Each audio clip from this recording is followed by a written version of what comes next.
Nuestra columna del día de hoy y al programa Modo Fontevecchia ya fuera del pase, con lo de siempre, día 466, y lo titulamos, entre preguntas, si el miedo avanza, porque ayer resultó un triunfo para el gobierno de Javier Milei, logró blindar el DNU en el Congreso, que le permite negociar libre de manos el acuerdo con el Fondo Monetario Internacional sin revelar ninguna de lo que llamamos vulgarmente la letra chica. Es decir, 129 diputados votaron a ciegas en la facultad de la Administración Libertaria para que negocie con el Fondo un acuerdo que no se conoce prácticamente nada. Podríamos decir que vulgarmente le dieron un cheque en blanco. Afuera, la manifestación, visiblemente más pequeña que la del miércoles de la semana pasada, fue contenida por un operativo cerrojo en el que a través de vallas se alejó a los manifestantes del Congreso y además con altoparlantes que hacían sentir a quienes caminaban por las estaciones de tren como en una película distópica, una intimidante presencia policial y amenazas de todo tipo. Con eso el gobierno logró atemorizar a la convocatoria de la marcha y a la marcha misma. Muy probablemente la fuerte represión de la semana anterior, con escenas terribles como la de la jubilada golpeada y el fotógrafo que casi pierde su vida y que seguramente va a quedar con consecuencias graves también, más allá de su sobrevivencia, disuadieron también a muchas otras personas a participar de la convocatoria. Entre los partidos políticos hay quienes acompañaron el DNU a pesar de que entendían que el acuerdo debía ir al Congreso, no por un DNU, sino por una ley que sea aprobada por ambas cámaras, pero lo hicieron también por otra forma de temor. Temían que las consecuencias económicas de que se cayera ese decreto pudieran generar una disparada del tipo de cambio, otro profundo golpe al bolsillo de los argentinos, lo que también generó otra forma de miedo. Además, la llamada oposición dialoguista debe tener otra forma de miedo, el miedo al escrache del presidente que aún goza de un razonable y fuerte apoyo popular que pueda golpear la imagen de estos diputados. Probablemente buena parte de las personas que dejaron de estar de acuerdo con Milei, dado que algunos encuestadores miden que hay una caída de 7 puntos de imagen positiva, también deban temer que lo que venga si este gobierno fracasa sea aún peor. Por todas estas manifestaciones explícitas o implícitas de miedo que se expresan en la política y la ciudadanía argentina, decidimos comenzar siempre con un poquito de humor esta columna de hoy con una canción, la canción que lleva como título casualmente la palabra Miedo de Arbolito, que si bien participó de la manifestación ayer, reflejaba algo de este temor en que hablamos. Vamos a compartir a Jorge, que dijo textualmente: tengo miedo todos los miércoles, lo decía incluso con un tanque detrás. No, vengo todos los miércoles vengo. Fíjate el operativo que hay de armamento, de personal, de seguridad. Mirá si no le podían dar un aumento a un jubilado, ¿no? ¿Cómo viviste el miércoles pasado? Y con miedo, como todos los miércoles, porque este Estado tiene odio, está lleno de odio el Estado. Por eso se votó a este presidente. El que votó a Milei, yo políticamente no le tengo respeto, porque vos no podés votar a un presidente que admira a Margaret Thatcher. No sé qué clase de patriotas son los que votan a Milei. Yo entré porque vine 9:30 de la mañana. Está todo vallado. Son interesantes las diferentes tácticas del gobierno en los operativos de seguridad. El miércoles pasado la represión temprana tuvo el objetivo de evitar la concentración masiva de los manifestantes y terminó generando que se dispersaran por distintos puntos de los aledaños del centro, con la contraparte de que se intensificó la protesta durante toda la tarde. Vamos a escuchar cómo explicó esto la vocera de Correpi, María Carmen Verdú. Esto fue el 16 de marzo, donde ella dijo: la represión empezó antes de que empezara la marcha. Fíjate, bueno, la cantidad de piedras que se ve ahí es impresionante. Es muchísima, ¿eh? Hay un grupo de policías. Ahí es el grupo de policías, lo vemos adelante. Claro. Es increíble, son apenas un grupito. Quedó aislado, ¿no? Muy aislado y muchísima menos cantidad de... Se dieron cuenta y es como una horda que se les va encima. Sí, yo lo no que sé estamos la viendo. integridad de estos hombres como... Es impresionante. Sí, tuvieron que retroceder. La policía tuvo que retroceder. Ahí lo vemos. Se quedaron detrás de un Es que el número era notoria la diferencia. Le van, pero yo calculo que entre 200 y 300 hombres que van corriendo detrás de estos policías que quedaron aislados. Sí. Y bueno, yo no de esta posición... No, y avanzan, arriba parece como si fuera una nube de piedras, ¿no? Es impresionante. Bueno, aquí cometimos un error, este no era el video de que la represión empezó antes de que empezara la marcha, pero sí vale que contemos que son dos estrategias distintas, ¿no? La del miércoles anterior, crear las condiciones para que la gente no se pueda reunir, y la de hoy, o sea, comenzando la represión antes de que la gente completara la plaza frente al Congreso, y la de hoy al revés, colocando vallas para que pudieran llegar muchos menos. Teatro antidisturbios, dice una de las canciones de Los Redonditos de Ricota, que parece que fuera escrito exactamente para el operativo de ayer. Ayer hubo una escenificación y despliegue policial para atemorizar a la población. Vamos a escuchar los avisos en los altoparlantes de las amenazas, que seguramente aquellos que se dedican a seguir los medios de comunicación ya los escucharon, pero vale la pena para engancharlo con lo que luego vamos a colocar. Comencemos primero con altoparlantes en las estaciones de trenes diciendo la policía va a reprimir todo atentado contra la República. No es violencia. La policía va a reprimir todo atentado contra la República. Le voy a pedir que lo vuelvan a colocar, dado que es tan cortito, y que le presten atención al sonido que se genera desde arriba, ¿no? Como si viniera desde algún lugar del cielo. Escuchémoslo. No es violencia. La policía va a reprimir todo atentado contra la República. Vamos a escuchar ahora la escena dantesca en que un policía increpa a una persona que estaba caminando por una de esas estaciones de tren y el policía le dice: ¿viste cómo aflojás, maricón? Mira, ¿viste cómo aflojás, es un maricón.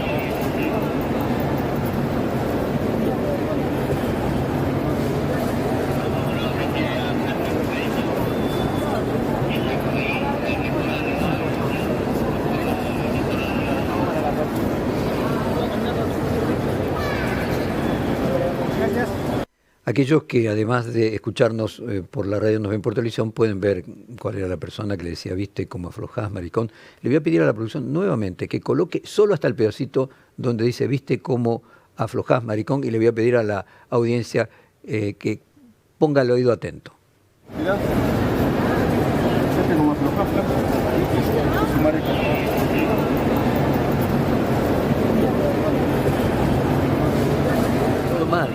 Todo mal, ¿no? Hace abuso de poder y encima le dice maricón, también como insulto, ¿no? O sea, todo mal. Además, se hizo saber que habría inhibidores que supuestamente bloquearían la señal de los celulares de los manifestantes en el Congreso, generando obviamente también, no solamente un tema de libertad de prensa, si es que los medios, muchos de ellos con las cámaras tienen conexión de Internet y por lo tanto si no funciona el Internet en la zona por aire no se puede transmitir, pero también supongo generando temor en las personas que querían, si tuvieran algún problema, avisarle a sus familiares que estaban siendo detenidos o que habían sido golpeados o lo que fuese. Vamos a escuchar a un experto hablando del tema, explicando por qué esto, además de que hubiera sido ilegal, no era posible hacerlo en esas condiciones. Se llama el experto Marcos Mansuetti, es un experto en ciberseguridad, y este testimonio es de A24, donde él dice: está tipificado en el Código Penal la introducción en las telecomunicaciones, que es un delito. No deja de ser un delito por más que sea el propio Estado, porque está tipificado en el Código Penal la introducción de las telecomunicaciones, con lo cual tiene que haber una orden judicial para poder hacerlo, no puede ser así porque sí. O sea, no es que la fuerza de seguridad directamente lo pone en funcionamiento a su antojo, digamos. Tiene que haber un juez que lo convalide. Sí, primero que es un equipo que no puede comprar cualquier persona, porque si alguien tuviese ese equipo, directamente ya es pasible de estar cometiendo un delito porque puede interrumpir las telecomunicaciones. Ahora bien, con un solo equipo vos no podés ni por casualidad bloquear todo lo que es la plaza del Congreso ni los alrededores. Es decir, tenés que tener, para que te des una idea, no funciona tan así, pero para hacerlo simple, si ustedes levantan la cabeza y ven antenas de celulares, bueno, más o menos tienen que tener al menos la misma cantidad de inhibidores de lo que ustedes ven que hay de cantidad de antenas celulares. Es decir, que los inhibidores fueron parte también de esa utilería, de ese teatro antidisturbios para atemorizar a los manifestantes. Estas escenas hacen pensar en obras literarias o cinematográficas distópicas, como 1984, como Los Juegos del Hambre o como Brasil, en la que los habitantes de las ciudades futuristas circulan bajo un terrible control policial. Apple, justamente en 1984, aprovechando el año 1984, hizo una publicidad en referencia a esta obra y es interesante verla para pensar los paralelismos con este tipo de escenas. Escuchémosla. The first glorious anniversary of the Information Purification Directives. We have created, for the first time in all history, a garden of pure ideology, where each worker may bloom, secure from the pests of vain contradictory thoughts. Our unification of thoughts is more powerful a weapon than any fleet or army on earth. We are one people, with one will, one resolve, one cause. Our enemies shall talk themselves to death, and we will bury them with their own confusion. We shall prevail. On January 24th, Apple Computer will introduce Macintosh. And you'll see why 1984 won't be like 1984. Qué interesante reflexionar, bueno, aquellos que nos escuchaban solo por radio captaron parte del total del mensaje que en televisión transmitía un conjunto de ciudadanos absolutamente unificados, casi parecían como esos prisioneros de la cárcel de Bukele. Cómo Apple en 1984, cómo cambió el mundo y el contexto, lanzaba su primera computadora, su Macintosh, creo que era su primer ratón inclusive, con el que revolucionó el mundo de las computadoras, y apelaba en la época de Steve Jobs a lo que era disruptivo en aquel momento, que era un progresismo absoluto y una discusión absoluta frente a cualquier tipo de autoritarismo, a el Apple de hoy, donde el CEO interesado en multiplicar, maximizar el beneficio de los accionistas directamente se alinea con Donald Trump y va gozoso a participar de su ascenso en la Casa Blanca, ¿no? O sea, cómo cambian las perspectivas, cómo la computadora en aquel momento era un elemento de democratización y luego las redes sociales terminan siendo parcialmente un efecto, buscan un efecto o permiten un efecto contrario, por lo menos esa es la intención del dueño de X, que como bien nos contaba Marcelo Longobardi en su anterior editorial, en Estados Unidos está empezando a atacar los autos Tesla que fabrica Elon Musk. Además, los manifestantes temen a los violentos que asisten a las marchas y generan disturbios. Recientemente se identificó el presunto responsable de la quema del patrullero el miércoles pasado. Sí, efectivamente esto lo confirma la justicia y esta fue la persona que lo produjo y no un infiltrado como desde los sectores opuestos al gobierno se sospechaba. El gobierno tendrá un punto de apoyo para deslegitimar la movilización. En ese sentido, es bueno repetir que cualquier acto de violencia por parte de cualquier manifestante termina siendo completamente funcional al gobierno. Todo aquel que quiera hacer notar su presencia para producir un cambio, una política del gobierno, que luego se comporte violentamente, todo lo que hace es fortalecer al gobierno.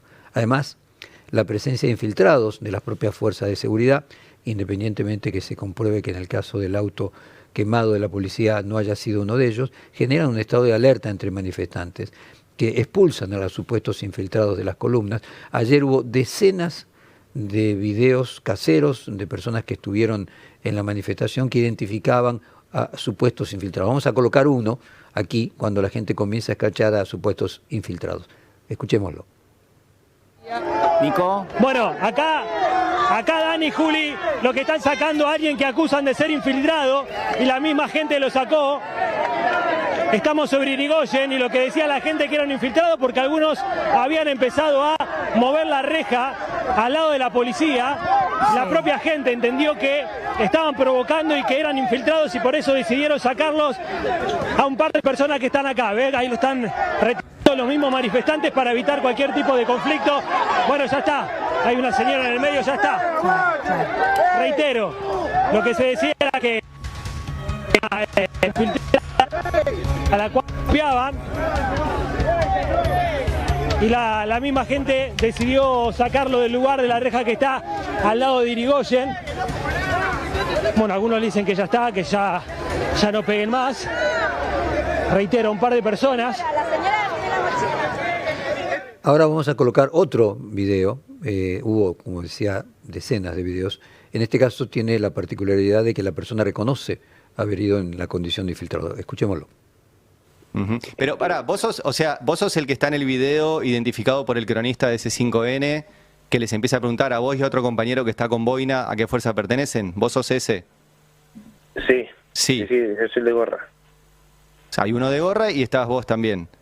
Mostremos, tenemos acá para mostrar. Claro, yo soy el de gorra y lentes negros, y el otro es el que está con la boina.